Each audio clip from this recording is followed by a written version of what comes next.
Électron Libre, une émission proposée par Claude Farc, qui n'est pas disponible malheureusement aujourd'hui, et qui aborde les problèmes de l'environnement et surtout la place de l'homme dans ces problématiques environnementales.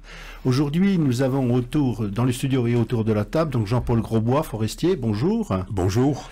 Gérard Galliot, docteur en sciences, je crois que c'est comme ça qu'il faut le dire, hein, comportementaliste, dit-il quelquefois, mais je trouve que ça fait un peu trop psy, donc voilà. Bonjour Gérard. Bonjour. Et Jean-Yves Cretin, écologue et professeur honoraire à l'Université de Franche-Comté. Oula, oui, oh, oui. Ah, si, il faut dire les choses telles qu'elles sont. Et donc c'est Paul-Marie Guinchard donc, qui va assurer l'animation de cette émission. Donc aujourd'hui, nous allons rebondir sur les deux émissions du mois de septembre. Je vous rappelle qu'au mois de septembre, nous avions donc, j'avais comme invité, parce que mes compères malheureusement n'étaient pas là, j'avais comme invité Lionel Combet, qui est chargé de mission et ingénieur à l'ADEME, et qui est venu parler pour la première émission de la publication de la maison mère, l'ADEME, donc l'agence de la transition écologique, qui s'appelle toujours l'ADEME, maison que j'ai bien connue quand j'étais en activité professionnelle, et qui avait publié déjà en 2021 un document relativement intéressant qui s'appelait Scénario 2050, avec 4 scénarios qui étaient proposés. Et compte tenu du rapport du GIEC, des rapports du GIEC, et notamment du dernier rapport qui a été publié donc, au début de l'an passé, en 2023, les services de l'ADEME ont revu un peu leur copie et donc ont publié une mise à jour qui a été diffusée donc, au mois de mars de 2024. Et parallèlement à cela, la direction régionale de Bourgogne-Franche-Comté de l'ADEME avait commencé un travail peut-être un petit peu différent, mais enfin s'inspirant un tout petit peu de cette grande démarche et de ce questionnement, et donc a publié donc, un document qui a pour titre Scénario 2050, Agir avec le vivant, alors que le document national précisait Scénario 2050, agir pour le climat. Donc il y a quand même une petite différence. Donc ce que j'ai proposé à mes compères, c'est que suite aux propos tenus par Lionel Combet ainsi qu'aux documents qui ont fait l'objet de publication, certains sont volumineux mais il y a des bonnes synthèses, c'est de réagir donc aux propos et à ce que vous avez pu entendre lors des deux émissions du mois de septembre. Et je vous propose pour cette première émission donc d'aborder l'aspect général, c'est-à-dire à partir des scénarios de l'ADEME au niveau national. Je les rappelle de façon très très succincte. Le premier scénario, c'est la génération frugale, la sobriété, un scénario qui semble a priori être effectivement peut-être le plus performant. Le deuxième scénario, c'est s'engager vers une justice territoriale avec une coopération territoriale qui soit beaucoup plus en synergie et homogène et plutôt qu'en concurrence. Le troisième scénario, c'est les technologies vertes. Alors là, c'est la boîte de Pandore qu'on ouvre avec, ça c'est un point de vue personnel, le stockage du carbone, on développe des technologies dont on n'est pas du tout sûr qu'elles soient dans le temps fiables et durables. L'autre exemple, il n'y a pas que le stockage du carbone, il y a l'histoire de la voiture électrique, c'est encore quelque chose sur lequel on va probablement revenir. Et puis que le quatrième scénario, qui est peut-être de loin le plus utopique, c'est le pari réparateur. Bon, j'avais fait remarquer à Lionel Combet, donc notre invité du mois de septembre, qu'il y a un terme que je n'avais pas entendu, c'était le thème de résilience. Voilà. Donc face à ces scénarios, donc où on ne sent pas la question climatique en tant que telle dans nos échanges, on la sent pas comme présente alors qu'on sait qu'elle est urgente, et j'aimerais qu'on puisse réagir comme ça, sous forme d'un tour de table, et je proposerai donc à Jean-Paul Grosbois de me faire part de ses remarques, de ses suggestions, ses critiques. Jean-Paul. L'état des lieux avec ces scénarios, est à la fois redoutable et puis extrêmement intéressant, parce que, j'allais dire individuellement, moi j'aborde plus les problématiques de la forêt, pas l'ensemble des problématiques qui concernent l'agriculture, l'alimentation, les déplacements, avec cette analyse qui est quand même le fruit d'un travail coopératif très impressionnant. Après, l'état des lieux, est-ce qu'il est extrêmement impressionnant? Il est révisé, comme vous l'avez dit, suite au dernier rapport du GIEC. Mais quand je vois les choses écrites comme ça, et ce qu'il va falloir faire, et que dans le même temps, je vois que les États-Unis reculent sur la problématique climatique, quand je vois que l'Europe recule sur le projet vert, je me dis on est à pied d'œuvre d'extrême difficulté. Voilà. Merci. Prenons en compte, écoutons, et puis essayons de compléter, Gérard. Oui, je serai comme Jean-Paul. Il y a un travail collaboratif impressionnant pour arriver à sortir ces 4 scénarios. Maintenant, je mesure la difficulté pour y arriver, parce que c'est un travail qui demandera une profonde transformation de la société pour tous aller dans le même sens et accepter et les uns et les autres, cette génération de frugales, parce que c'est pas le taux de le dire. Une fois qu'on l'a écrit, on fait comment? Parce que est-ce qu'on pourra limiter les déplacements des uns et des autres dans un système économique qui est mondialisé? Comment réduire notre trace carbone, on va dire, notre consommation, parce qu'on voit bien que les produits nous arrivent de l'autre bout du monde, sans qu'on le sache d'ailleurs. Vous avez des porteurs qui arrivent dans la boîte aux lettres pour amener un petit colis, on ne sait même pas d'où il vient maintenant, c'est plus notre problème. On le fait, c'est devenu une habitude. Je me laisse piéger, moi aussi, de temps en temps, par ce genre de comportement. Je pense à l'agriculture. Je n'évoquerai pas tout, puisqu'il y aurait de quoi causer pendant 1 heure là-dessus, plus que ça même. Mais l'agriculture, alors on le dit bien, il faut éviter les émissions de gaz carbonique, et puis peut-être, et d'ailleurs tous les agronomes s'accordent à dire que, tous les chercheurs, tous les agronomes de terrain s'accordent à dire qu'il faut effectivement moins labourer. Alors, c'est difficile de dire faut plus labourer, parce que moi j'ai été aussi fils de paysan. Il y a parfois les secteurs, si on veut cultiver, il faut quand même labourer. Seulement on fait de l'émission de carbone. Alors, et on voit bien qu'aujourd'hui on fait encore des concours de labour. Bon, est-ce que c'est encore le moment? Je n'en sais rien. Je me pose la question. Je suis pas un ayatollah pour dire faut plus, mais on ne peut pas s'arrêter brutalement. On a un bon exemple. On peut préciser que généralement les concours de labour sont aussi financés par Total Énergie. Ça explique aussi la difficulté qu'il peut y avoir à comprendre les choses. Jean-Yves. Oui, moi j'ai été très intéressé aussi par ces deux sessions là que vous avez conduites. Et évidemment, pour moi, je suis convaincu que c'est la première le premier des scénarios qu'il faudrait choisir, parce que c'est celui qui est le plus efficace finalement vis-à-vis de la biodiversité. Et en effet, votre collègue a bien dit que même pour la deuxième option, donc le partage territorial, on ne sanctuarise pas le milieu naturel dans cette deuxième option. Or, on sait maintenant que le risque majeur, c'est pas tellement le dioxyde de carbone, c'est la perte de biodiversité au niveau planétaire qui va nous empêcher de vivre correctement comme on l'a toujours fait avant, sans le savoir.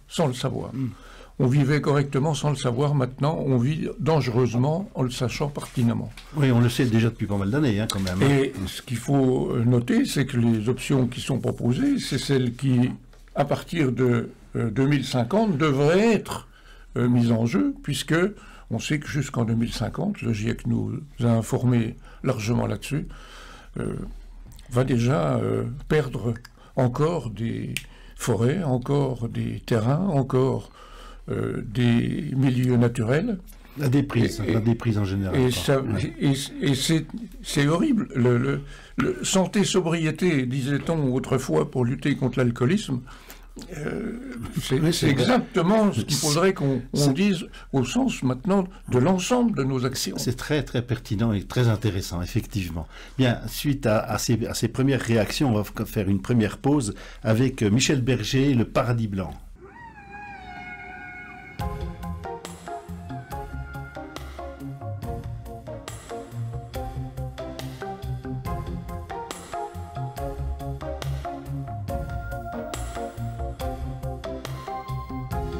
y a tant de vagues et de fumée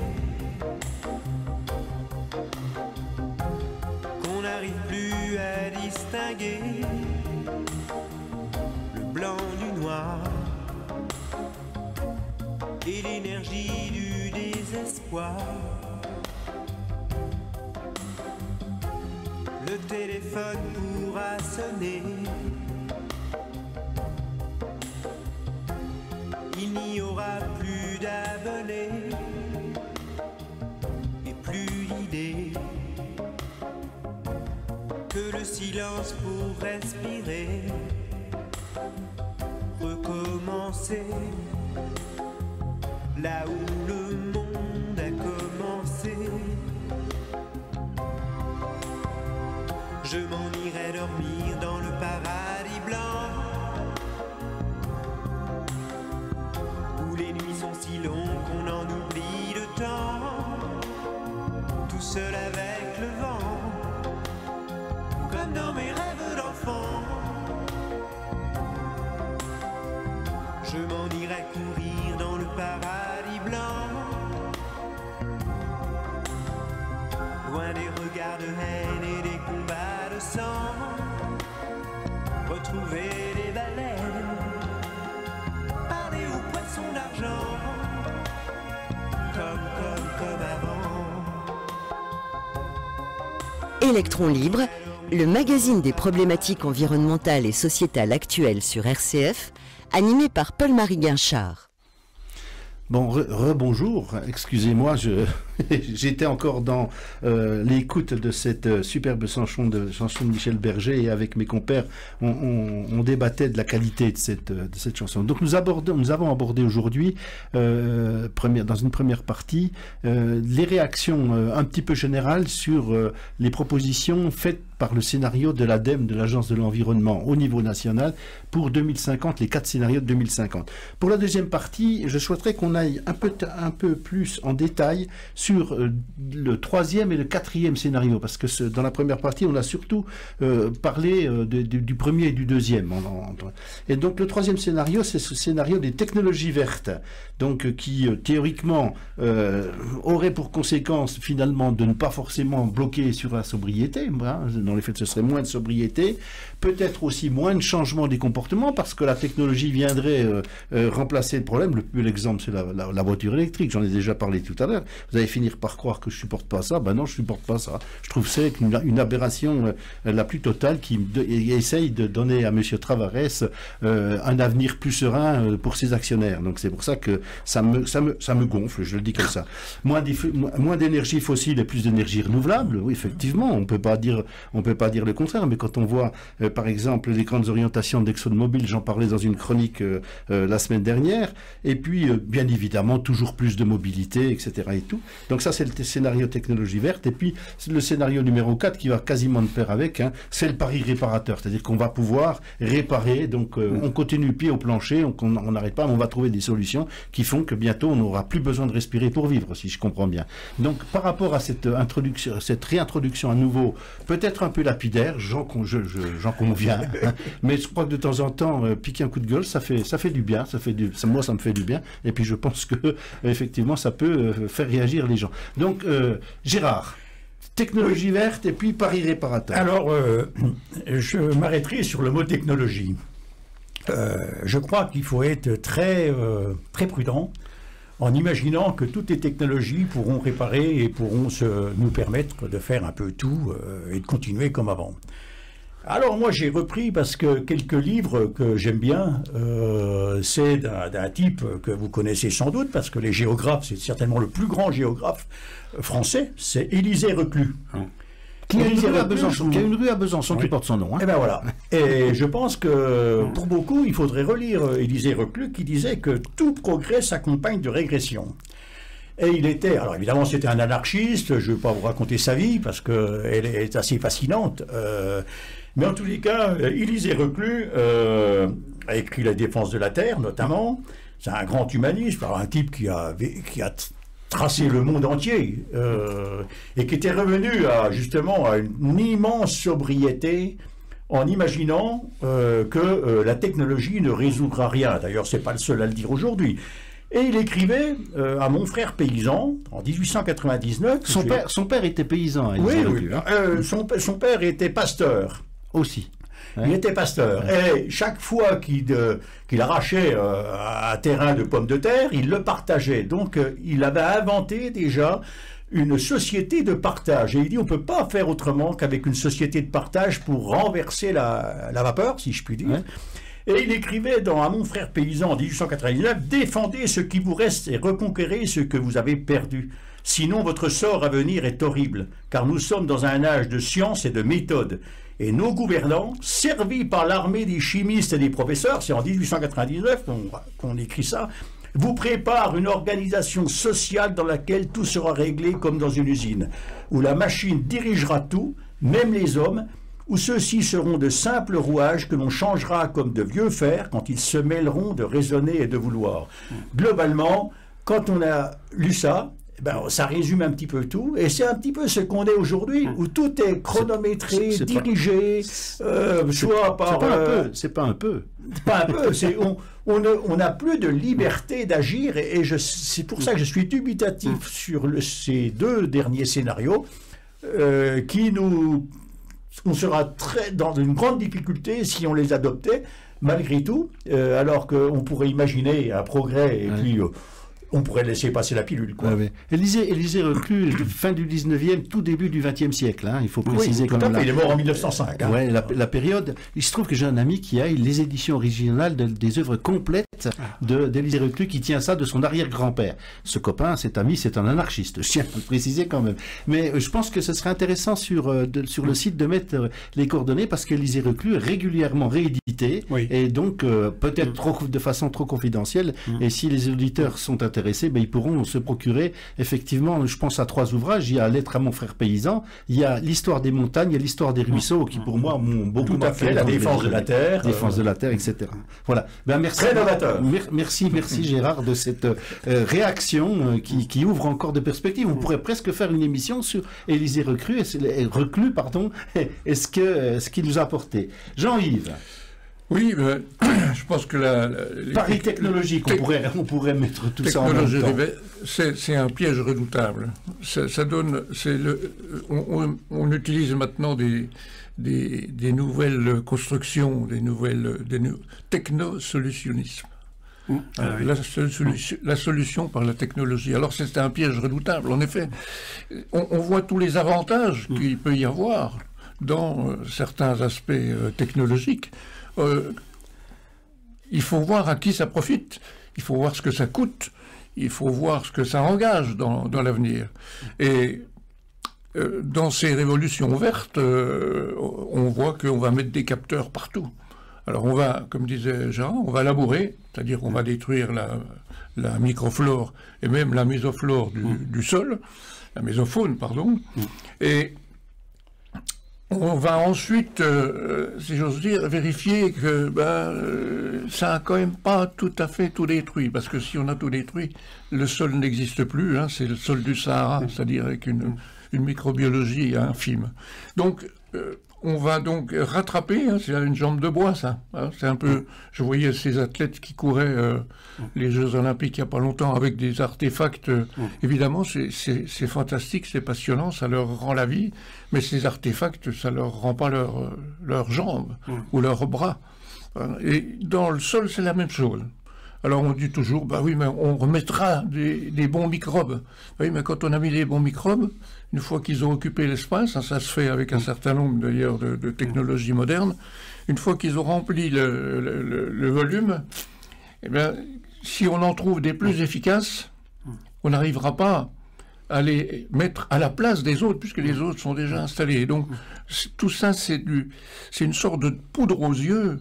Et je reviens sur ce que disait Gérard tout de suite avec sa réflexion. Le progrès, c'est en même temps une régression. Oui, dans la nature, c'est comme ça que marche. C'est pas le progrès, mais prenez l'exemple des baleines. Les baleines, ça a été des animaux terrestres. Ils sont adaptés à la vie marine, ils sont inadaptés à un retour vers la vie terrestre. Ils ont perdu leurs membres, ils ne vivent plus que dans le milieu aquatique. C'est-à-dire, dès qu'on invente quelque chose de nouveau, on se prive des anciennes innovations. Hein. On en a des nouvelles et ça nous rend inadaptés au milieu. Ça augmente le risque d'inadaptation totale. Quoi. Et donc c'est un piège terrible. Et puis ça permet à un tas de gens de dire « Oui, mais les savants veulent bien trouver. Hein, on fait confiance aux savants. » Alors quels savants? Parce que les savants, il y en a de tous les acabits.